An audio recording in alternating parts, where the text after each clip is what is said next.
السلام علیکم ورحمۃ اللہ وبرکاتہ۔ میرے عزیز بھائیو، دین اسلام میں شریعت میں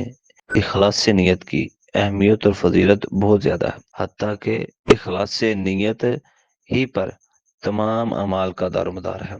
اللہ کے رسول صلی اللہ علیہ وسلم نے فرمایا کہ اعمال کا دار و مدار نیتوں پر ہے، اور ہر شخص کو وہی ملے گا جو اس نے نیت کی۔ بندہ اگر نیت اچھی کر لے تو اس نیت کا بندے کو اجر و ثواب ملے گا،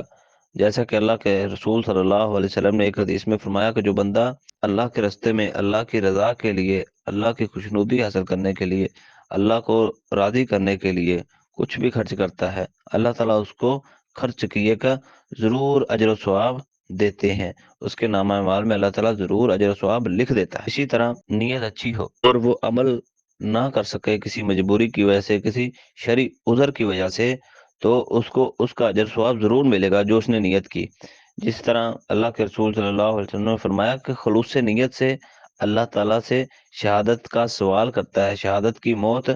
مانگتا ہے بندہ، اس کا سوال کرتا ہے تو اللہ تعالیٰ اس کو شہید والا اجر عطا کر دیتے ہیں، خواہ وہ اپنے بستر پر ہی فوت کیوں نہ ہو۔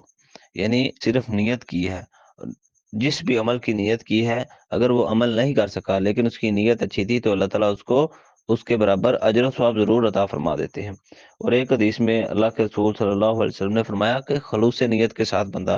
اچھی نیت کے ساتھ، اچھے ارادے کے ساتھ، خالص نیت کے ساتھ بندہ اللہ کے رسول صلی اللہ علیہ وسلم پر درود بھیجتا ہے تو اللہ تعالیٰ اس پر 10 رحمتیں نازل فرماتے ہیں، اس کے 10 درجات بلند فرما دیتے ہیں، اور اس کے لیے 10 نیکیاں اس کے نامہ اعمال میں لکھ دیتے ہیں اور 10 گناہوں کو مٹا دیتے ہیں۔